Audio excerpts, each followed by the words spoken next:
حضرت موسیٰ علیہ السلام کا یہ واقعہ نہایت سبق آموز، ایمان افروز اور اللہ تعالیٰ کی قدرت کا ایک عظیم نشان ہے۔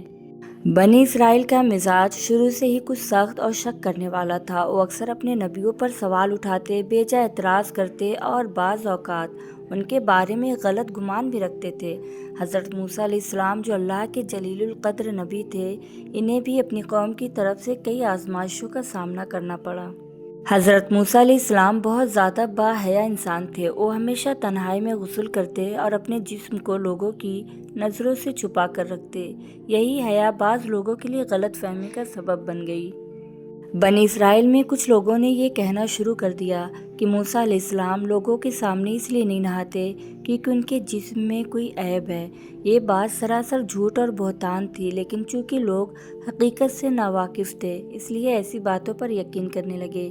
یہ ایک نبی کی شان کے خلاف تھا اور اللہ تعالیٰ کو یہ بات پسند نہ آئی کہ اس کے برگزیدہ نبی پر ایسا الزام لگایا جائے۔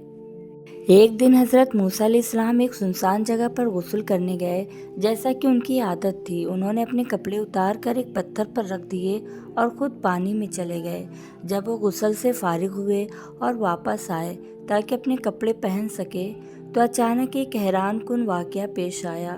وہ پتھر جس پر کپڑے رکھے تھے اللہ کے حکم سے حرکت کرنے لگا۔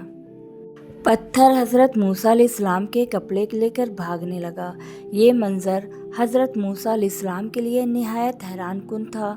انہوں نے پتھر کے پیچھے دوڑنا شروع کیا اور بلند آواز سے کہنے لگے، اے پتھر میرے کپڑے واپس کر دو، اے پتھر میرے کپڑے واپس کر دو۔ وہ پتھر تیزی سے آگے بڑھتا رہا اور حضرت موسیٰ علیہ السلام اس کے پیچھے دوڑتے رہے۔ یہ سب کچھ اللہ تعالیٰ کے حکم سے ہو رہا تھا تاکہ ایک بڑی حقیقت لوگوں کے سامنے آ سکے۔ پتھر بھاگتے بھاگتے ایک ایسی جگہ سے گزرا جہاں بنی اسرائیل کے کچھ لوگ موجود تھے۔ جب انہوں نے حضرت موسیٰ علیہ السلام کو دیکھا تو ان پر حقیقت واضح ہو گئی۔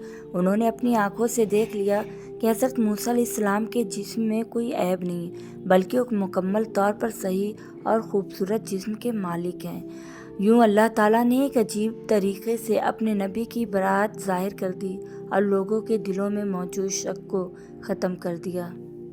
آخرکار وہ پتھر رک گیا اور حضرت موسیٰ علیہ السلام نے اپنے کپڑے واپس لے لیے۔ روایت میں آتا ہے کہ انہوں نے غصے میں آ کر اس پتھر کو مارا۔